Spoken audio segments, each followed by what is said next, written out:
Hello everyone, it's Attacker72 here, and for today, Luigi's Mansion Dark Moon is getting a full-on remake, or remaster, by 2024, and it was quite a surprise, but it did remind me of one of the best things that Lex Luthor Games has made. One of my favorite games that Lex Luthor Games has created, aside from Mario Strikers, and then also the Punch-Out 2009 remake, but is also Luigi's Mansion 3. This was one of my fan-favorite ones back in 2019, and why I brought it was an absolute great time to play this. It may have lasted only about a few hours, but it has great characters, great charm, the characters shine a lot, the levels are great, the collectibles are fun to collect, and most notably are the bosses themselves. And I want to mention this, if my voice sounds kinda a little off to you, which you may, it's kinda hard to really tell, but I have been sick this entire week, which is kinda why there hasn't really been any videos on some sorts, but my apologies for not making that much videos today, but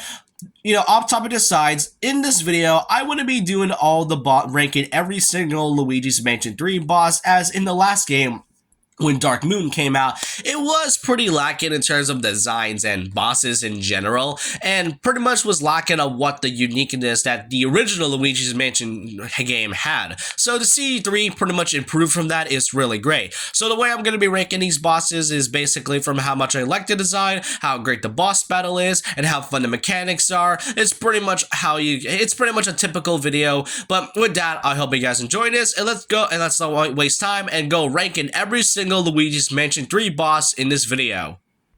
Now, at the very bottom of this list is none other than Clem, the boss that you fight in the second basement floor in the hotel. Now, this boss is really easy for those who actually played this game, because all you have to do is get on a duck floaty and then use your poltergust to vacuum, to vacuum Clem on his own floaty into spikes in the pool. And then afterwards, you have to get off there, and then afterwards, you'll basically have to, vacuum him as you usually do.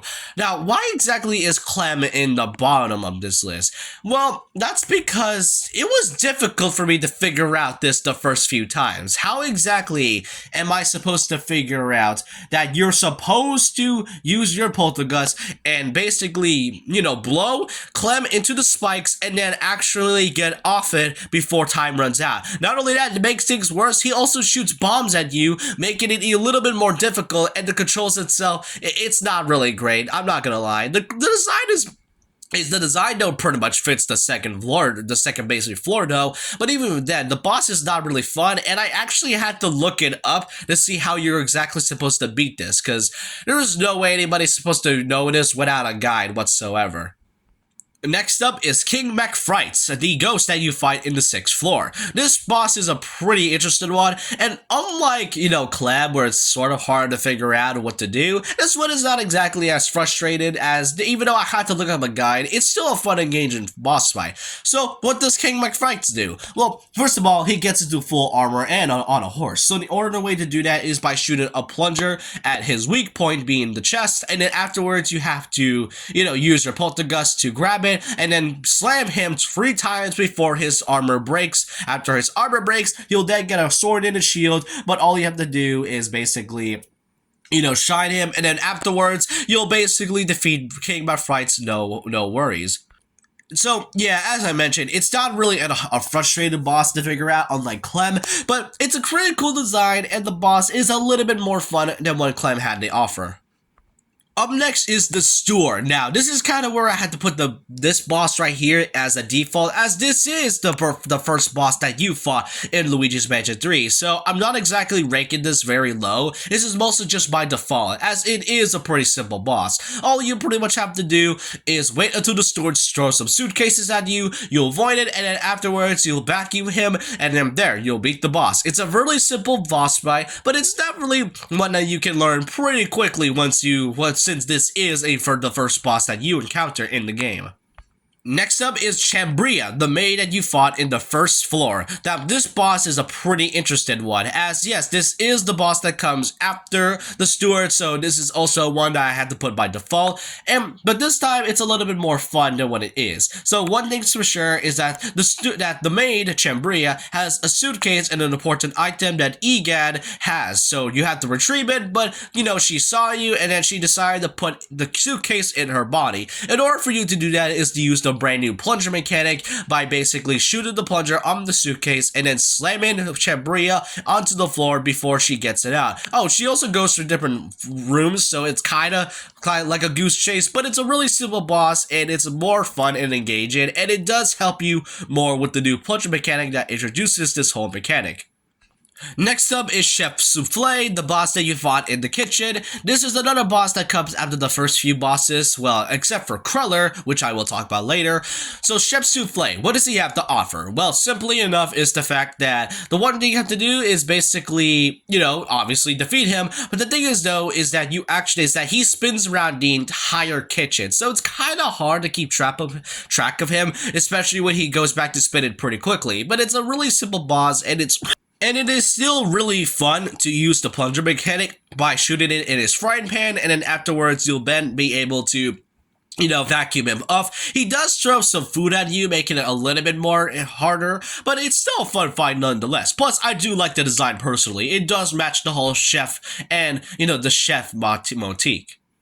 Next up, Ipsies. This right here is a pretty great boss. All she does is basically go into the sand and make a giant sand version of her head. And while you have to do that, you'll have to vacuum, or simply put, blow away the sand on her face, and then soon enough, as time goes on, some snakes comes in and tries to eat you. So you have to run away as soon as possible, and it is a pretty long boss. But what I really like about this is that it's pretty ominous. It also has a great character design for Ipsies, and the snakes coming in adds a nice touch to its difficulty, and even though it is long, it's still a fun fight that you have to go through.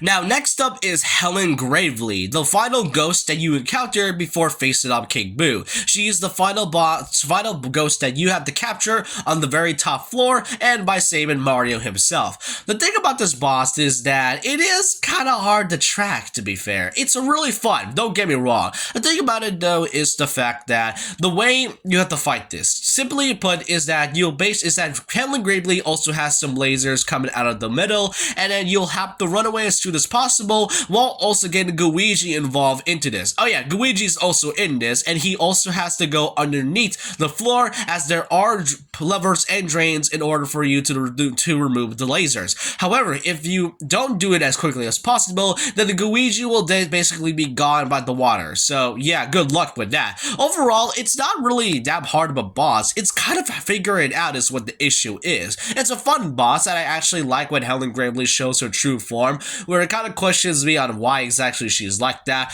and kind of makes me kind of wonder how she basically changes her appearance just by putting makeup, but then again, it is a video game after all. But yeah, not really a good impression from the last ghost you have to capture before facing off King Boo. Next up is Johnny Deep End now this boss is interesting because unlike the first few ghosts like the Steward and Chambria, this boss is surprisingly fought at the very late in the game. This boss kind of feels like it should have been fought pretty early on because of how simple it is, but it's what the boss makes it more engaging. So first of all is that Johnny Deep End is basically in a pool, and the way to do that is by draining the entire water of the pool with Luigi. The problem is that Johnny can basically spit water at Luigi, making it pretty impossible. So how do you do that? Simple. Luigi has to vacuum a volleyball and then shoot it at Johnny Deep End, pretty much knocking him unconscious for a few seconds before he gains consciousness. Meanwhile, Luigi has to go to the valve and then drain it, and once you do that, he'll then be stuck inside the drain of the pool. And afterwards, he'll then go inside, and Johnny Deep End also has some goggles, so you'll just have to get that. So yeah, he also has some goggles, so you'll pretty much have to vacuum it up as well. And basically, like you did before you drain the pool, hit him with some volleyballs, and he only has around 60 health. So it's a really it's a pretty quick boss fight to defeat. But it's what it's what you have to do in order to defeat this. This is what I personally find fun about Johnny Deep End, even though he is a very late boss fight. Now, next up is the final boss himself, King Boo. Yes, this is pretty much the third time you have to fight King Boo, though I really want to say is that King Boo's design is still great as ever. The problem with this final boss is kinda how it is. First of all, it's really simple. For a final boss, it definitely doesn't really feel as difficult or rewarding as it is. All King Boo pretty much has to do is basically shoot lightning shoot some lightning, does some weird tongue thing, which I don't know why King Boo is able to do that. And then afterwards, he'll then pretty much split himself, which you can honestly tell which one's King Boo just by his teeth, by the teeth number and all. And by the third phase, he'll then summon a giant portal where there is a timer that lasts for about 10 minutes. Like, first of all, I'm not a fan of this. I'm not a fan of time trials in video games. Yes, I get it. It's supposed to be like, intense and engaging, but sometimes to me personally, time trials and timers in video games, whether it's during a boss fight or during a specific level, is really stressful because you don't really know whether you are able to go in to beat this. Thankfully, I beat this thing the first time, and not only that, you also have to get Luigi with you by summoning him and then vacuuming his tongue and then slamming him at least a few times before finishing off once and for all. The one thing I do like is basically the portal. Oh, and if you're wondering what the timer does if you pretty much run out of it, well, Luigi just simply goes to sleep. Like, there's not like any traumatizing cutscene. Luigi just simply goes to sleep. I genuinely think this final boss is really missed potential and pretty underwhelming, especially when you have to fight this boss 3 separate times. The first time, it was pretty great. In Dark Moon, it was kinda okay, but this one, I kinda expected a little bit more of an improvement overall.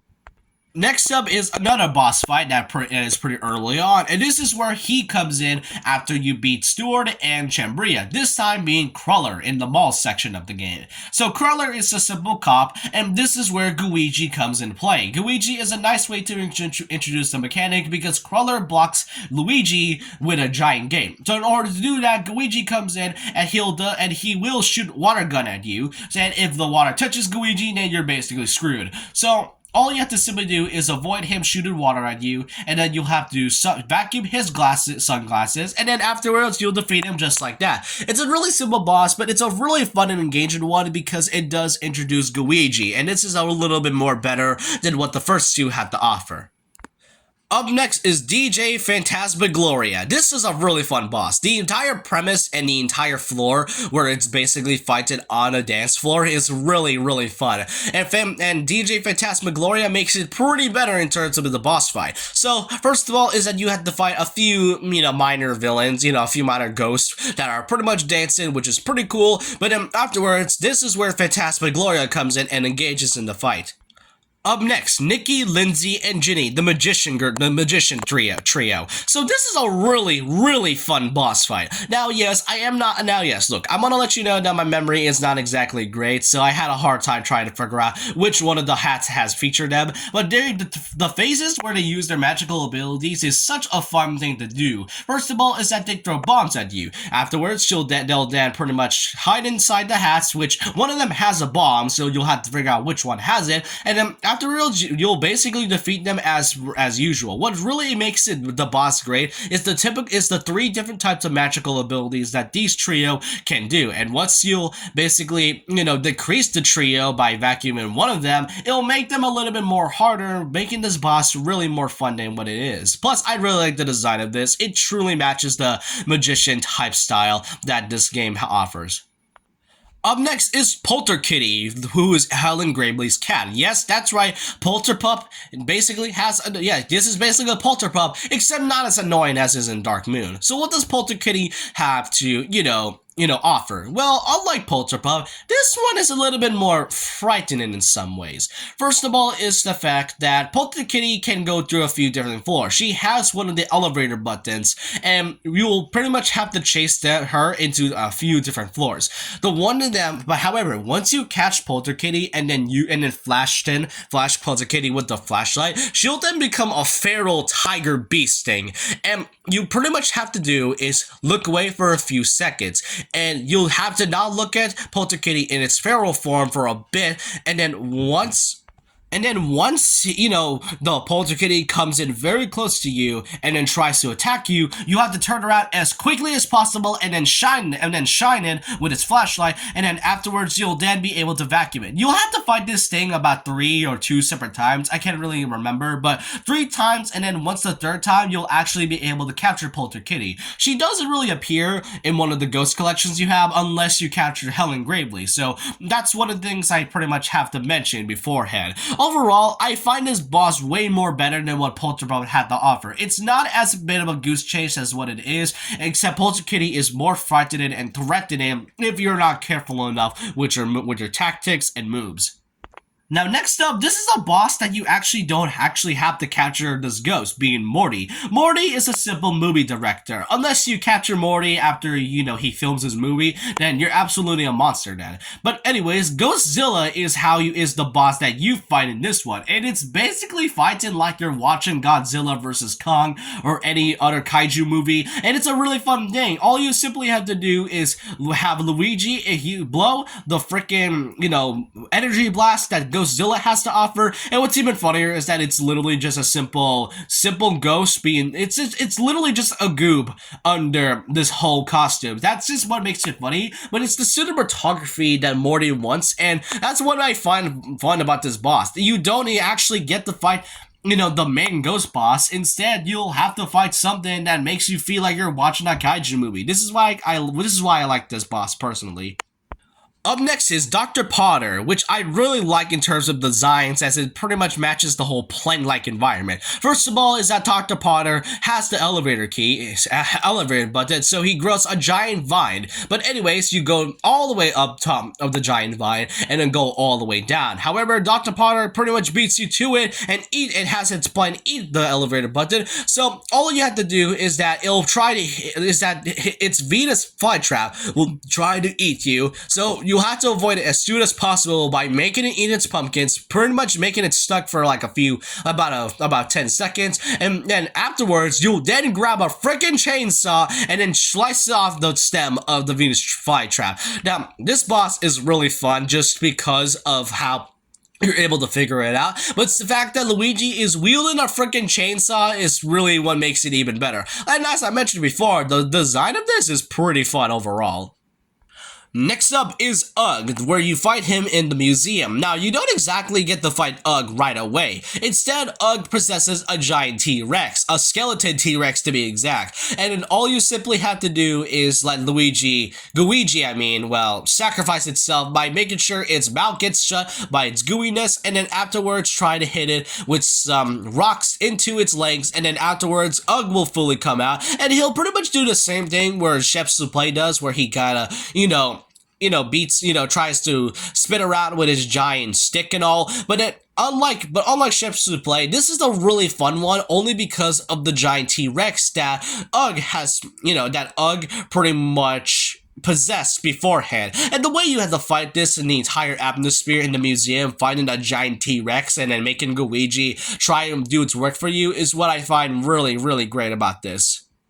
Next up is the boss that you fight in the 4th floor, Amadeus Wolfgeist. Amadeus Wolfgeist is kind of like taking the piano from Mario 64, except take it up a notch. First of all is that all Amadeus does is, play a piano. In the first phase, you'll pretty much have to avoid flying chairs coming straight at you. The second phase is where he'll come in, where he'll summon his other minions or dancers, and then afterwards he'll try to attack you. However, in the 3rd phase, Amadeus is absolutely livid. He is so angry that he breaks his piano and then possesses the piano and then goes full on piano from Mario 64 and tries to eat you. All you simply have to do is make sure, the piano gets enough damage for you to use the plunger, and then afterwards slam it at least a few times and then be able to vacuum Amadeus once and for all. This is a boss fight that I would have been put in number 1, and it was kind of hard to choose between the 2 main ones, which I personally like, because number 1 is none other